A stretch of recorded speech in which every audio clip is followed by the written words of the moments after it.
intitulé « Voir Dieu », prêché le 9 juin 1962 à Southern Pines, USA.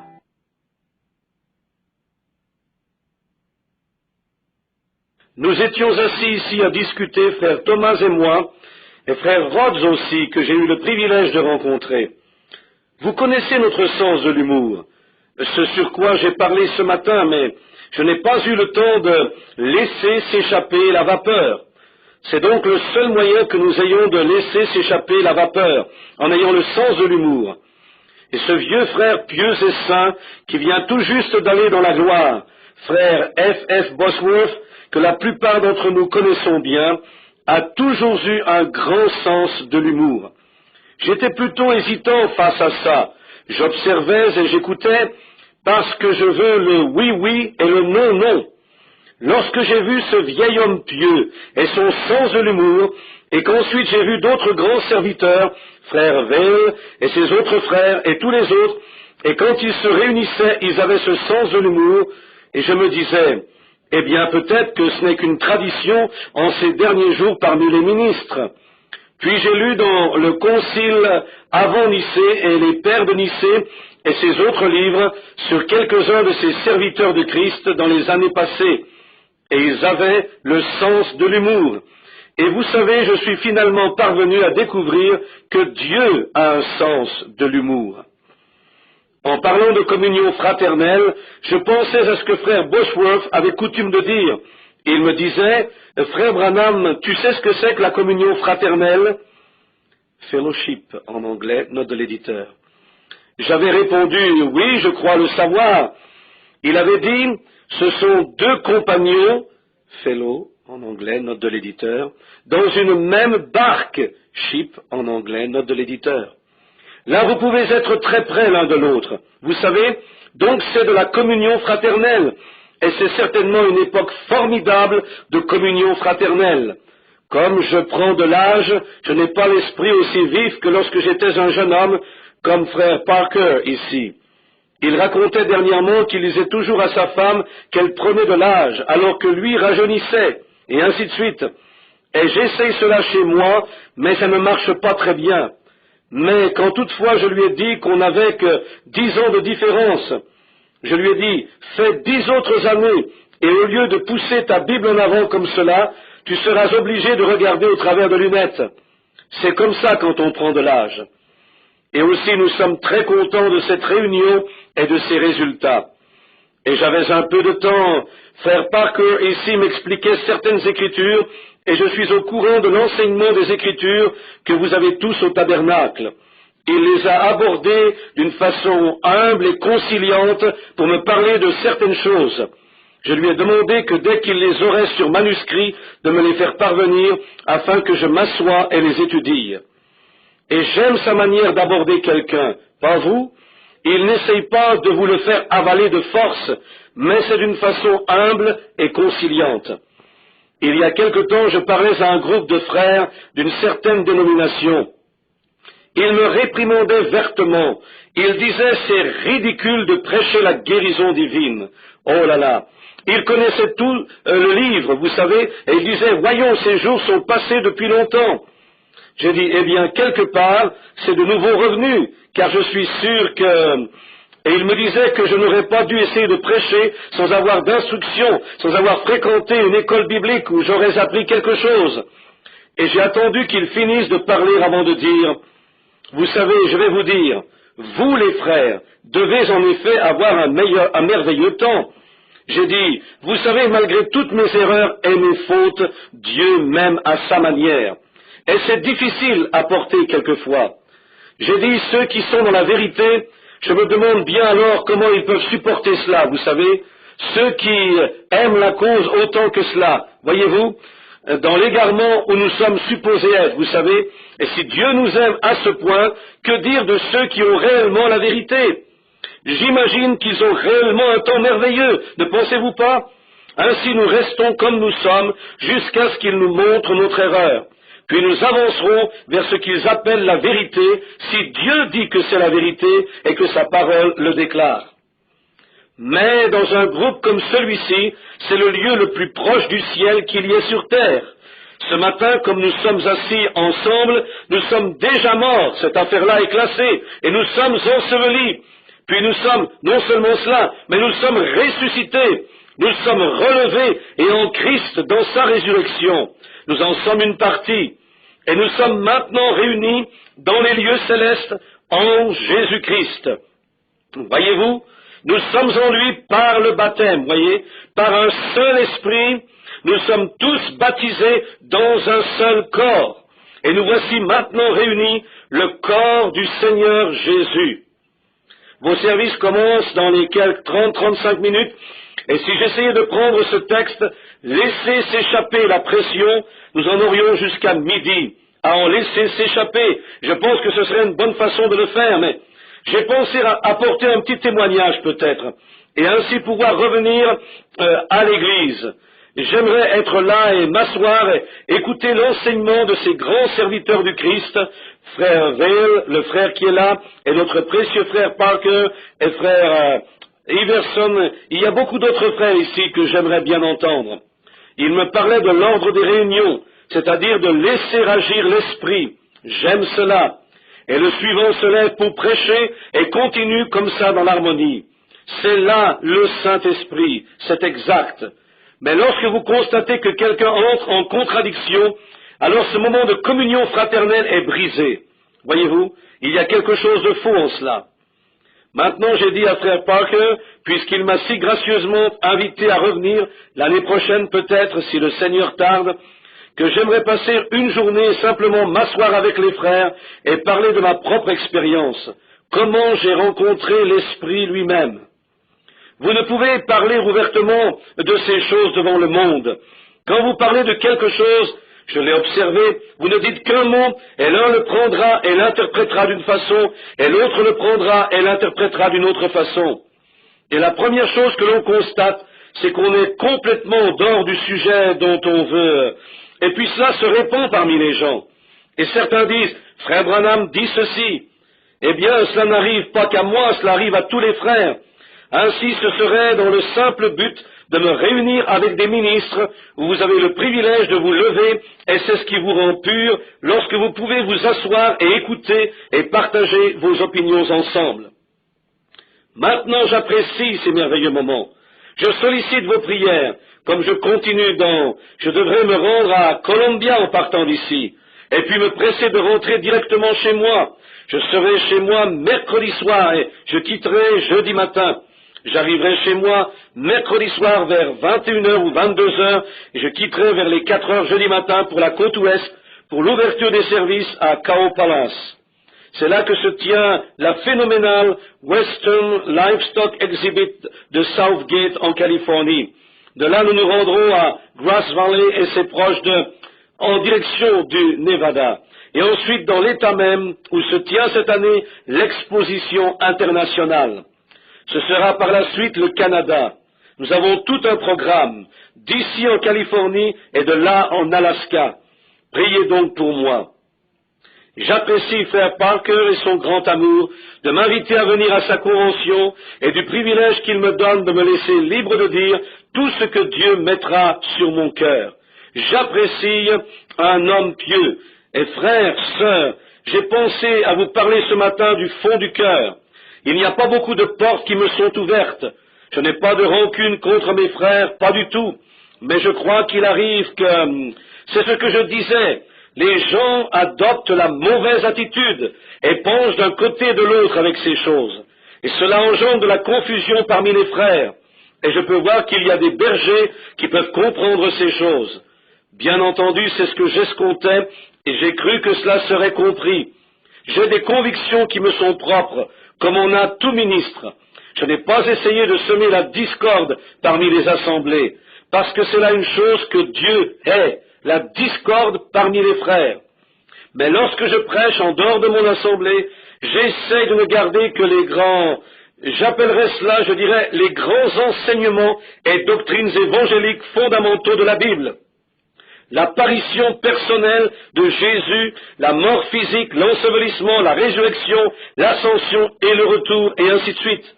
Je n'enseigne que sur la guérison divine, et ainsi de suite, laquelle nous tous du plein évangile sommes certainement d'accord là-dessus. Et je veux que vous sachiez, frères, que les bandes que j'enseigne à ma propre Église parviennent à vos assemblées, et j'ai mes propres convictions. Et bien entendu, de me rétracter quant à mes convictions, je ne le ferai pas, ce serait hypocrite de ma part. Voyez-vous, je serais un hypocrite si je le faisais. Je crois bel et bien ce que j'enseigne sur les bandes. J'en crois chaque mot. Je ne donnerai pas une mauvaise nourriture à mes gens.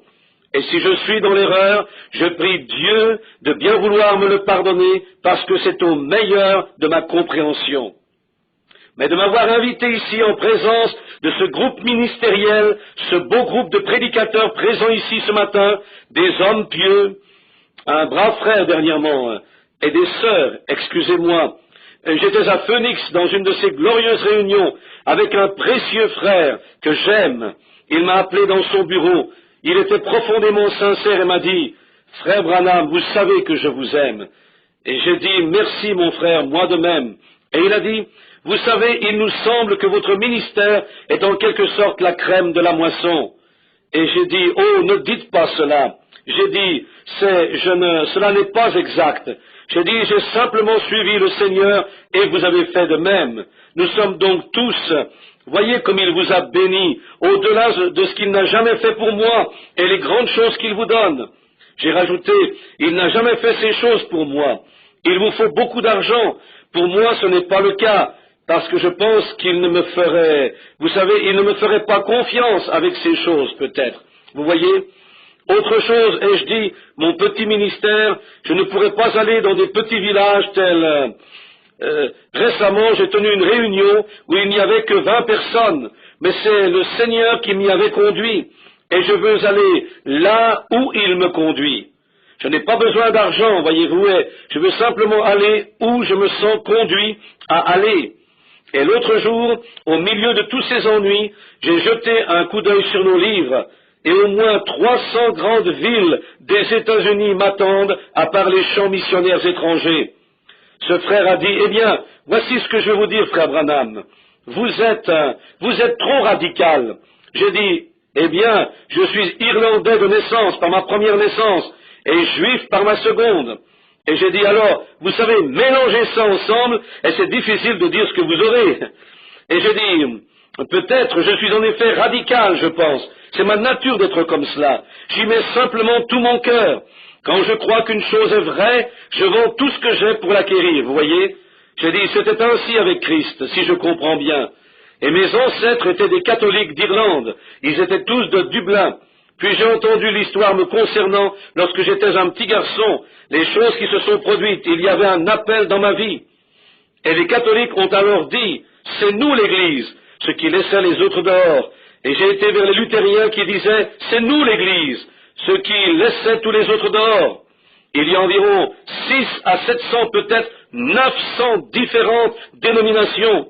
Allez donc savoir ce qui est juste. Je n'ai ainsi pris que la Bible, et je suis resté avec ce que je lisais dans la Bible sans rien y changer. Et il a dit, eh bien voici une seule chose, vous vous attaquez toujours aux femmes. J'ai dit, je suis jaloux d'elles. Il a dit, vous leur dites comment elles doivent s'habiller et qu'elles sont trop sexy et qu'elles ne devraient pas porter ces vêtements et ces shorts et de cesser de se couper les cheveux et toutes ces autres choses que vous leur dites, vous vous attaquez à cela. Eh bien, je dis, on trouve ça dans l'Écriture. Il a dit, oui, bien sûr. J'ai dit, vous ne croyez pas cela, vous, étant ministre pentecôtiste? Il a dit, oui, frère Branham, mais les gens croient que vous êtes un prophète. J'ai dit, non, je ne le suis pas. Il a dit, mais c'est ce qu'ils croient de vous, et vous devriez apprendre à ces femmes à recevoir les grands dons spirituels et des choses comme celle-là. C'est comme ça que l'Église avancerait le mieux. J'ai dit, frère, il a dit, si vous connaissez profondément Dieu, enseignez-leur les choses profondes de Dieu. J'ai dit, comment vais-je pouvoir leur enseigner l'algèbre si elles ne veulent même pas se soumettre à leur ABC, voyez? Il a dit, eh bien, frère Branham, puis-je faire quelque chose pour vous? Il a dit, je crois que si vous mettiez cela de côté et n'alliez que prier pour les malades et laissiez cela, Dieu vous a appelé à prier pour les malades. J'ai dit, c'est vrai. Il a dit, limitez-vous simplement à ça, voyez-vous. Oubliez ça et priez pour les malades. J'ai dit, et pour le reste? Il a dit, je n'y crois pas non plus, mais a-t-il dit, vous savez quoi? Si je disais quelque chose du genre, on me ferait ceci, cela. J'ai dit, vous y voilà, voyez, vous y voilà. Si nous ne le soutenons pas, qui va le faire? Cette génération devra être jugée, alors il faut que cela vienne de quelque part. Il a dit, eh bien je vous dirai ce que je ferai. Voulez-vous me permettre de vous imposer les mains et de prier que Dieu vous ouvre les yeux à la vérité? J'ai dit, je le veux bien, mais à une condition, que vous me permettiez de vous retourner le compliment. Il a dit, très bien, ainsi nous avons prié l'un pour l'autre. J'espère que cela m'est d'une grande aide. Oui, certainement, j'espère que sa prière m'aide parce que je veux être une aide. Je suis ici dans ce but. Maintenant, votre service commencera dans 25 minutes. Permettez-moi d'abord de lire une parole de la Bible et de donner un témoignage. Ensuite, nous nous en irons. Matthieu 5:8, ou voyons voir, je crois que j'en lirai un peu plus que ça. Il y a autre chose que je veux lire. Cela me vient tout juste à l'esprit, si je peux le trouver. Et si je pense y parvenir, je n'en suis pas trop sûr. Je veux lire un texte dans Saint Jean ici. Oui, Saint Jean, chapitre 6. Commençons au verset 36 du chapitre 6. Mais je vous ai dit qu'aussi vous m'avez vu et vous ne croyez pas. Tout ce que le Père me donne viendra à moi, et je ne mettrai point dehors celui qui vient à moi. Car je suis descendu du ciel, non pour faire ma volonté, mais la volonté de celui qui m'a envoyé. Or, c'est ici la volonté de celui qui m'a envoyé, que je ne perde rien de tout ce qu'il m'a donné, mais que je le ressuscite au dernier jour. Car c'est ici la volonté de mon Père, que quiconque discerne le Fils et croit en lui ait la vie éternelle, et moi, je le ressusciterai au dernier jour. Les Juifs donc murmuraient contre lui parce qu'il avait dit, « Moi, je suis le pain descendu du ciel. » Et ils disaient, « N'est-ce pas ici Jésus, le fils de Joseph, duquel nous connaissons le Père et la Mère? Comment donc celui-ci dit-il, « Je suis descendu du ciel » ?» Jésus donc répondit et leur dit, « Ne murmurez pas entre vous. Nul ne peut venir à moi, à moins que le Père qui m'a envoyé ne le tire. Et moi je le ressusciterai au dernier jour. Il est écrit dans les prophètes, et ils seront tous enseignés de Dieu. Quiconque a entendu le Père et a appris de lui vient à moi. Non pas que quelqu'un ait vu le Père, sinon celui qui est de Dieu. Celui-là a vu le Père. En vérité, je vous le dis, celui qui croit en moi a la vie éternelle. Moi, je suis le pain de vie. » Pendant que j'étais assis à table, je pensais à ce petit contexte d'un texte que j'avais noté. Laissez s'échapper la vapeur. Je pensais ce matin à ce qui poussait les gens à conduire. J'ai un ami ici qui est venu du Texas et à travers le pays. J'ai des amis ici du Canada et nous avons des amis venus de partout dans ce petit groupe de gens ce matin. Certains d'entre nous sont ministres, d'autres sont journaliers, femmes au foyer et ainsi de suite. Et quel est le but de notre rassemblement? Vous êtes plusieurs à venir chaque année entendre notre précieux frère et son enseignement. Et vous êtes plusieurs à lire ses articles. Je les ai lus et je pense qu'ils sont soutenus. Billy, qui est le secrétaire de notre campagne, met toujours de côté pour moi le cri de minuit, parce que j'aime lire les articles du frère Parker, ainsi que son approche des Écritures, et on les lit et les médite. Et puis lorsque le temps des réunions arrive, nous nous réunissons. C'est parce qu'il y a quelque chose au-dedans de nous qui désire ardemment en entendre davantage, pour saisir quelque chose. C'est la vie. Il n'y a pas de mot plus grand auquel nous pourrions penser ce matin que la vie. Celui qui ne croit pas au Fils ne verra point la vie. Combien doit être aveugle celui qui ne peut voir la vie? Et penser que bien des gens ne voient pas la vie. Or, nous pourrions la voir. Mais le mot voir ne signifie pas regarder. Le mot voir signifie comprendre. Jésus a dit à Nicodème, « À moins qu'un homme ne naisse de nouveau, il ne peut voir le royaume. » Autrement dit, quand vous regardez quelque chose et que vous dites « je ne vois pas », par cela vous dites que vous ne comprenez pas. Voir, ce que nous appelons voir, c'est regarder. mais dans la terminologie biblique, voir, c'est comprendre ce que nous regardons comme étant révélé. Et nous nous assemblons comme ceci, afin que Christ soit révélé au milieu de nous. C'est la raison des conventions. Et une aussi grande chose que la vie, je pensais à un témoignage que je pourrais immédiatement donner, qui ne prendrait que 10 à 15 minutes. J'ai prêché une fois, c'est peut-être ici, j'ai prêché sur ce sujet à plusieurs endroits, sur « Montre-nous le Père, et cela nous suffit », pour voir Dieu tout autour de nous. Un vieil homme vivait près d'une rivière. Il n'est plus maintenant, c'était un vieux pêcheur. Un jeune garçon allait souvent pêcher avec lui sur la rivière. Le jeune garçon, un jour qu'il descendait la rivière, il avait plu, ce qui avait nettoyé le ciel de la poussière et fait tomber les feuilles des arbres, et un arc-en-ciel était apparu dans l'est. Ils allaient vers l'ouest sur la rivière Ohio. Ce vieux pêcheur s'est mis à pleurer, de grosses larmes ont commencé à couler sur ses joues, tandis qu'il observait l'arc-en-ciel. Et le jeune garçon était si emballé par ce spectacle qu'il s'est mis debout dans l'embarcation et a dit « Monsieur, je veux vous poser une question. » Il a dit « Mon pasteur ne peut pas y répondre, ni ma mère, ni mon moniteur d'école du dimanche. » Il a dit « Si Dieu est si grand, pourquoi ne peut-on pas le voir ?» Et le vieillard, vaincu par l'expression de son petit gars, a mis ses bras autour de lui, il a dit « Béni soit ton cœur, mon chéri.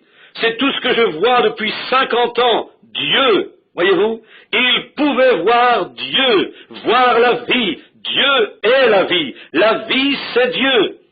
Il y a 2 ans, mon bon ami qui est présent ici quelque part et moi étions à la chasse à l'écureuil dans le Kentucky. Question de faire s'échapper la vapeur, accumuler des réunions. Nous avions campé et j'étais sale. Et c'est très grossier de déclarer une chose pareille devant les frères. Je n'avais pas pris de bain depuis 2 semaines. Et vous comprenez que, eh bien, j'avais vraiment besoin d'un bain. Mes frères, vous et moi, il en avait autant besoin que moi. Donc, on n'en faisait pas de cas. Les bois étaient terriblement secs. Nous n'étions pas rasés et nous sommes donc allés au... Les écureuils vous entendent quand vous écrasez les broussailles en marchant. Et oh, l'artiste du camouflage, Houdini, n'aurait pas pu se dissimuler d'eux. Et en saison de chasse, où on leur tire dessus, ils deviennent farouches, ils s'enfuient. J'ai dit, frère Wood, il nous faudrait un endroit où il y a une dénivelée. Je me demande si ces frères, vous savez, combien savent ce qu'est une dénivelée? Eh bien, c'est très bien, c'est un fossé qui passe à travers les bois, et ordinairement, l'eau l'irrigue et il coule, et cela garde les feuilles humides. J'ai dit, si nous trouvions nous chassions dans un vaste bois à terrain plat. J'ai dit, si nous pouvions trouver un endroit avec une dénivelée importante où les ruisseaux gardent les feuilles humides, ce serait plus facile de trouver des écureuils. Il m'a répondu, oh, je sais où il y en a une. J'ai dit, eh bien, allons-y. Et nous sommes montés dans la voiture et avons quitté notre camp. Et chemin faisant, il a dit, frère Branham, je vous préviens, vous feriez mieux de me laisser parler. J'ai dit, très bien, il n'y a pas de problème. Et il a dit, cet homme est un infidèle et, oh, c'est le personnage le plus grossier de la région. J'ai dit, très bien, vous lui parlerez alors. Il a rajouté, je pense qu'il va pouvoir me reconnaître. Monsieur Wood était de la région. Nous nous sommes donc dirigés vers l'endroit et nous avons roulé à travers les champs, à travers les trouées, tout en montant les collines. Je n'avais jamais été dans cette région. Et lorsque nous sommes arrivés à l'endroit, nous nous sommes arrêtés derrière une grande maison. 2 vieillards étaient assis dehors, pas mal avancés en âge. Je dirais qu'ils avaient dans les 70 ans. Ils étaient assis à l'ombre d'un pommier. Nous avons amené la voiture jusque-là. Monsieur Wood est sorti, et j'ai entendu lui dire ce qu'on dit au Kentucky, « Amène-toi ». Vous savez, c'est le nom que l'on donne aux habitants d'Indiana, les Hoosiers. Vous is here, note du traducteur. Vous voyez, ils se sont fait appeler de ce nom au début de la colonisation. Dans le sud du Kentucky, quand on arrive chez quelqu'un qui habite le sud, on dit « Hello » et on vous répond « Amène-toi ». Peu importe qui vous êtes, pourvu que vous marchiez en souliers ou sans souliers, vous entrez, vous êtes le bienvenu. Mais aussitôt traversé la frontière de l'Indiana, ils étaient un peu méfiants.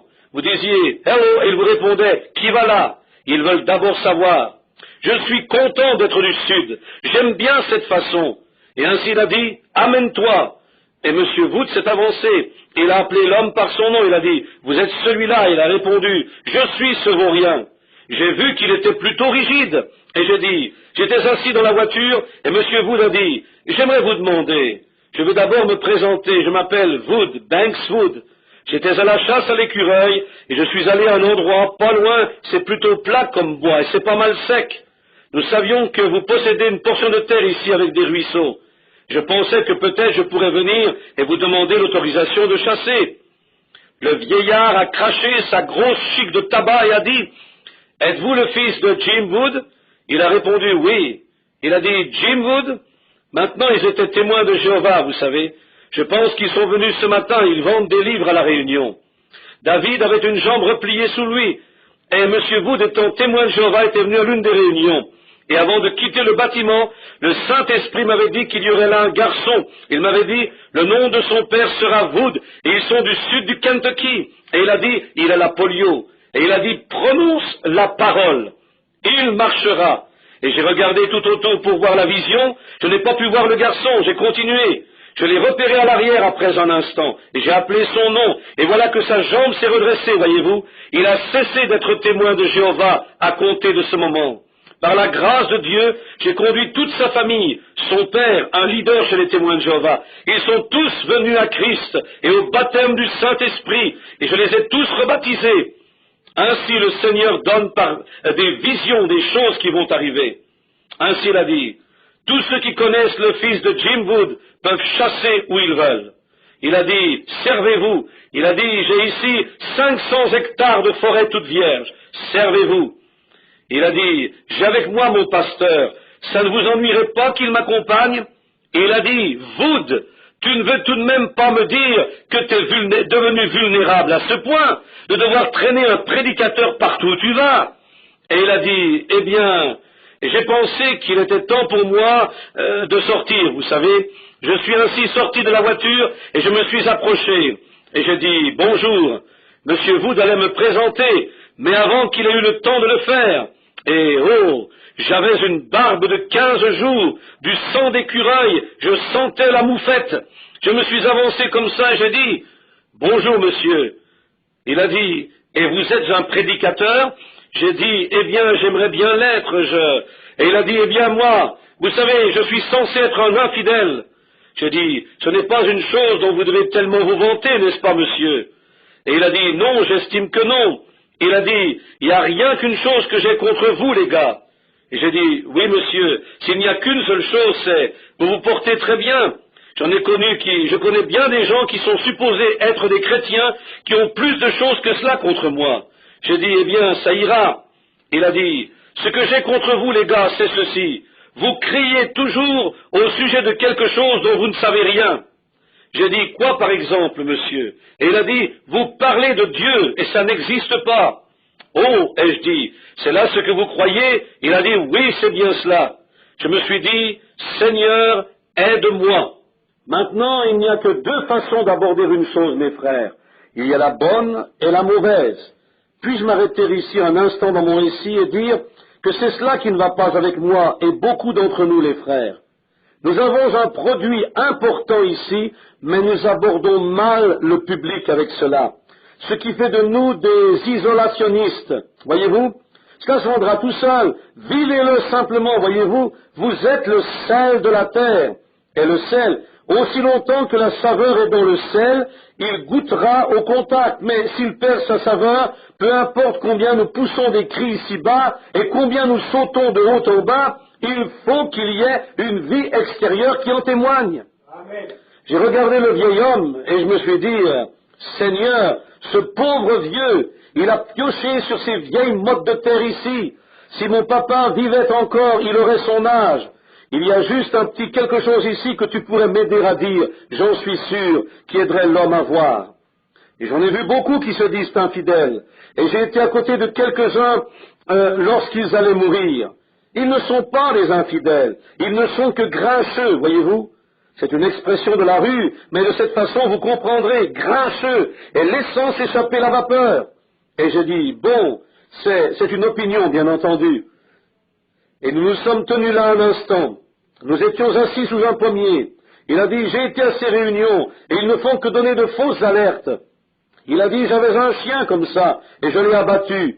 Il a dit, j'allais après lui chaque soir. Je le sortais, il se mettait à aboyer, et j'y allais. Et dire qu'il est supposé être un chien de chasse. Le raton laveur était dans l'arbre.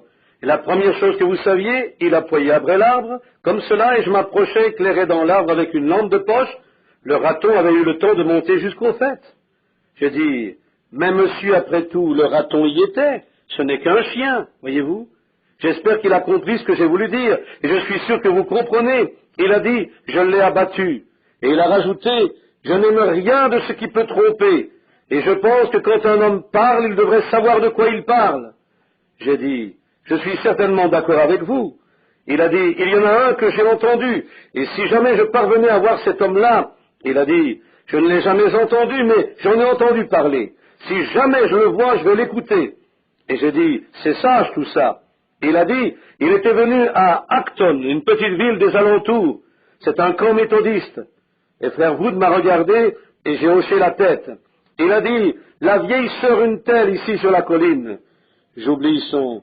Il ne l'a jamais appelée sœur, mais mademoiselle une telle. Elle a environ 65 ans. Il a dit, elle se faisait suivre par les docteurs de Louisville, ici. Ils avaient là-bas une belle ferme, ils pouvaient se le permettre. On l'a transportée à Louisville pour être opérée. Cela n'a servi à rien. On l'a ouverte, on l'a recousue, le cancer s'était propagé partout. Il a dit, elle a graduellement dépéri chez elle durant plusieurs mois. Il a dit, elle a finalement atteint le point où elle allait, si, excusez-moi mon frère, ma sœur, je veux le dire comme il me l'a dit, qu'elle ne pouvait même pas se soulever pour uriner dans le bassin hygiénique. Ils n'ont jamais pu en placer un sous elle. Ils n'ont jamais pu la soulever à cette hauteur. Ils devaient utiliser une alaise, une toile en caoutchouc et puis une alaise. Il a dit, ma femme et moi allions chez elle tous les matins, et ma femme changeait les draps du lit. Je l'aidais à retirer les draps de sous elle, et ainsi de suite. Et il a rajouté, elle était simplement, le docteur avait dit de lui donner un peu de morphine ou quelque chose pour la calmer autant que possible jusqu'à sa mort. Et elle n'avait plus que 2 semaines à vivre. Et il a dit, un prédicateur d'Indiana est venu ici au camp méthodiste. Il a dit, il y avait plusieurs centaines de personnes qui s'y étaient rassemblées pour l'entendre prêcher. Et ce soir-là, a-t-il dit, pendant qu'il prêchait, sa sœur était assise à l'arrière, laquelle était Madame Untel, qui habite près d'ici, sur l'autre colline.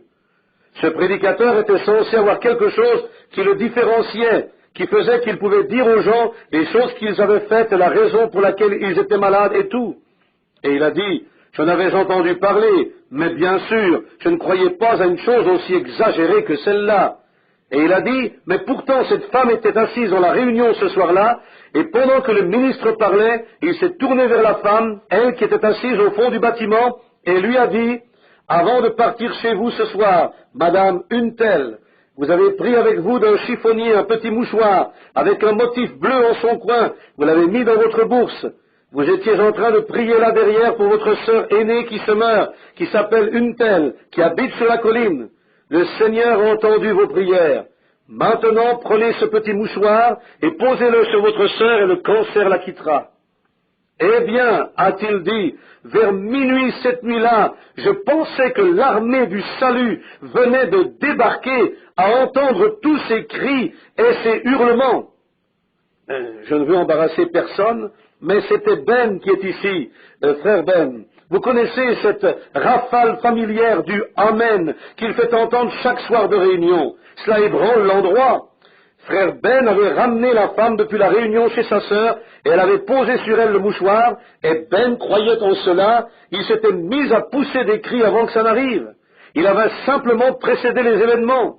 Et l'homme a rajouté, je pensais que la femme était morte, il était presque minuit, ce qui fait qu'au matin, ma femme et moi, y sommes allés. Vous savez quoi? Cette femme était levée en train de préparer son petit déjeuner en mangeant de la tarte aux pommes frites. Combien d'entre vous, rebelles, savez ce qu'est une tarte aux pommes frites? Oh là là! Est-ce que je les aime? Je les aime en mettre de la mélasse dessus, voyez-vous? Et puis je ne suis pas méthodiste, je suis baptiste. J'aime les baptiser de mélasse, vous savez, en versant plein dessus, et puis vous les mangez avec du beurre chaud. Elle était donc en train de manger cette tarte aux pommes frites, et il a dit, on en était renversés, ma femme et moi. Et il a dit, si vous ne croyez pas cela, en me pointant du doigt, je vais vous y amener sur le champ et vous présenter la femme, elle est... Et l'autre vieillard qui était avec lui a dit, c'est exact. Je leur ai dit, oh, je vous crois. Il a dit, on me dit qu'il revient à Campbellsville au stade. Je vais aller l'entendre et je vais lui parler. J'ai dit, oui, monsieur. Il a dit, et je vais lui demander ce qui a bien pu lui parler de cette femme pour savoir qu'elle allait se rétablir. Il a dit, pour le moment, je ne comprends pas. Oh, ai-je dit, c'est vraiment phénoménal. Oui, certainement. Et je me disais, Seigneur, assiste-moi maintenant. Quoi dire après cela? Mais je me rappelle que ma vieille mère avait coutume de dire, donne à la vache suffisamment de cordes et elle va se pendre elle-même. Vous savez, c'est là une expression du Sud qui est vraie. Je me suis dit que j'allais voir jusqu'à quel point il s'en souciait réellement. Je vais changer de sujet. Je lui ai demandé, cela ne vous fait rien si je prends une pomme? Il a dit, les jaquettes jaunes en mangent bien. Je pense que vous pouvez aussi vous servir. Savez-vous ce qu'est une jaquette jaune? Ça butine d'une pomme à l'autre. C'était vers le milieu du mois d'août. J'en ai pris une, je l'ai frottée sur mon vieux pantalon taché de sang et sale. J'en ai pris une bouchée, j'ai dit, oh oui, elle est très bonne. Il a dit, en effet, elles sont très bonnes. J'ai dit, depuis quand? Quel âge a cet arbre? Il a dit, eh bien, c'est moi qui l'ai planté. J'ai dit, oh. Il a dit, il a à peu près 48 ans. Voyez-vous la cheminée qui pointe sur la colline? Il a dit, c'est là que je suis né. Il a dit, quand mon père est mort, il a dit, nous avions construit cette maison là-bas. Et il a dit, eh bien, après je suis venu ici, et tous mes enfants sont nés ici. J'y ai vécu tout ce temps. Et j'ai planté là cet arbre, un tout petit plant. On a grandi ensemble. Oui, monsieur, je dis, je vois. J'ai dit, je vois qu'il y a pas mal de pommes à terre. Il a dit, ouais. J'ai dit, il y a pas mal de feuilles aussi. Oui, monsieur. J'ai dit, c'est étrange, non? Il a dit, que voulez-vous dire? J'ai dit, vous savez, on n'a pas eu de gel, et pourtant les feuilles tombent. Et j'ai dit, c'est la raison pour laquelle nous venions chasser ici, dans la dénivelée. Les feuilles des arbres tombent. Et j'ai dit, je me demande pourquoi elles tombent avant la gelée. Oh, il a dit, elles tombent avant la gelée. J'ai dit, oui, monsieur, qu'est-ce qui les fait tomber? Il a dit, eh bien, la sève les a quittées. J'ai dit, je vois, et où est-elle allée? Il a dit, elle est descendue dans l'arbre, dans les racines de l'arbre. Oh, et je dis, je vois. Autrement, si cette feuille restait, si la sève restait, elle maintiendrait la feuille dans l'arbre. Bien sûr. Et j'ai dit, ensuite la feuille tombe de l'arbre, elle retourne se cacher dans la racine. Ouais. J'ai dit, elle fait ça pour quelle raison? Eh bien, qu'il dit, si elle restait là, l'hiver tuerait l'arbre. La sève est obligée de descendre dans la racine, dans la chaleur de la terre, pour se garder en vie et ramener une autre feuille le printemps prochain. Oh, et je dis, je vois.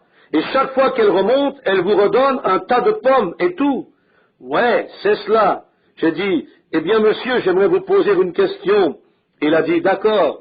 J'ai dit, je vous prie, dites-moi quelle est l'intelligence qui dit à cette sève, va-t'en et descends dans les racines, parce que si tu ne descends pas, tu vas mourir. Plus tard au printemps, il redonne une autre feuille. J'ai dit, maintenant, qu'est-ce qu'il a fait descendre dans les racines de l'arbre? Oh, a-t-il dit, c'est de la nature de l'eau de descendre. J'ai dit, très bien, en ce cas, je placerai un seau d'eau sur un poteau, et vers la mi-août, elle descendra en bas du poteau et reviendra le printemps prochain. Non, elle ne descendra pas. J'ai dit, pourquoi pas? Eh bien, dit-il, c'est pas là sa nature. J'ai dit, qu'est-ce que la nature? Qui gouverne la nature? Pourquoi ne le fait-elle pas pour le pain alors? Elle reste dans l'arbre. Qu'est-ce qui les différencie? Le vieillard a pris un temps de réflexion. J'ai dit, voyez-vous, monsieur, il doit y avoir une intelligence parce que l'arbre n'a pas d'intelligence. Ça doit se faire par quelques moyens. Ce n'est pas un appareil mécanique, c'est une intelligence qui envoie la vie dans les racines de l'arbre, comme la mort, l'ensevelissement et la résurrection. Il avait vécu toutes ces années sans pouvoir voir la vie. Je suis missionnaire et j'ai entendu, je vous dis ces choses à vous, j'ai entendu toutes les différentes pensées, le bouddhisme, l'hindouisme, les différentes théories, mais elles sont toutes fausses. Le christianisme est basé sur l'ensevelissement et la résurrection, pas sur la reproduction, la résurrection. Ça ne fait pas renaître des choses comme celle-là. La chose même qui est tombée en terre renaît, le même Jésus. Si vous remarquez bien, Dieu témoigne chaque jour de notre vie. Le soleil naît au matin, il est dans son adolescence vers les 10 heures, il est dans sa pleine force à midi, et il se couche le soir venu. Est-ce sa fin? Non. Il se relèvera à nouveau. C'est constamment la naissance, la vie, la mort, la résurrection. Dieu se servant de la nature pour témoigner. La sève de l'arbre retourne aux racines dans le but de ramener de nouveau la vie l'année d'après. Vous et moi sommes suspendus à l'arbre de vie. Nous sommes les fruits de cet arbre. Le vieillard, après y avoir songé, a dit, je n'y avais jamais pensé. J'ai dit, vous n'avez pas répondu à ma question. Dites-moi, quelle intelligence contrôle la vie de cet arbre qui descend dans les racines?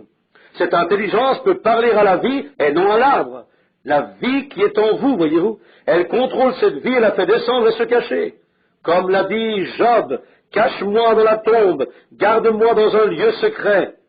Et il la ramène au printemps. Et il n'a pu me répondre. J'ai dit, l'intelligence qui parle à la vie de l'arbre, disant cache-toi si tu espères vivre, est la même intelligence qui m'a dit quoi dire à cette femme pour qu'elle vive et croie. Il a dit, vous n'êtes pas ce prédicateur? J'ai dit, oui monsieur, c'est moi. Là même, ce jour-là, à l'aide d'une simple petite histoire, oh, je sais qu'il se fait tard et que nous devrions être sortis. L'histoire ne se termine pas là, mais ce jour-là, en lui faisant voir la vie par un simple petit exemple, je l'ai conduit à Christ. J'y suis retourné l'année passée, sa veuve était assise sous le porche lorsque je suis arrivé. Elle est venue à ma rencontre, ses mains serrées dans les miennes. Elle m'a dit, frère Branham, il est mort dans la foi du Seigneur Jésus. Il s'en est allé. Celui qui croit au Fils peut voir la vie. Il n'est pas difficile pour nous alors de voir qu'il y a quelque chose qui contrôle notre vie. C'est ce que nous venons chercher ici, la vie, et la vie en abondance. Et je prie Dieu que ce matin, à ce petit déjeuner, il nous donne la vie en abondance. Et celui qui peut parler à l'arbre par son intelligence, et l'arbre obéit aussitôt à l'appel du maître de se mettre à l'abri, s'il compte vivre, et je connais un autre grand abri qui préserve la vie. Cachons-nous là ce matin, pas dans un abri nucléaire, mais cachons-nous sous ses ailes. Prions. Notre Père céleste, oh, nous savons qu'aujourd'hui, qu'en ce moment même, nous sommes enveloppés par la vie. Nous le sentons, nous voyons le soleil se lever, se coucher, nous observons les fleurs lorsqu'elles fleurissent. Ensuite, la gelée les frappe et le cortège funèbre s'amène, l'automne vient avec ses pluies, pleure à chaudes larmes et les enterre, elles se couchent dans la tombe et pourrissent, mais ce n'est pas là leur fin.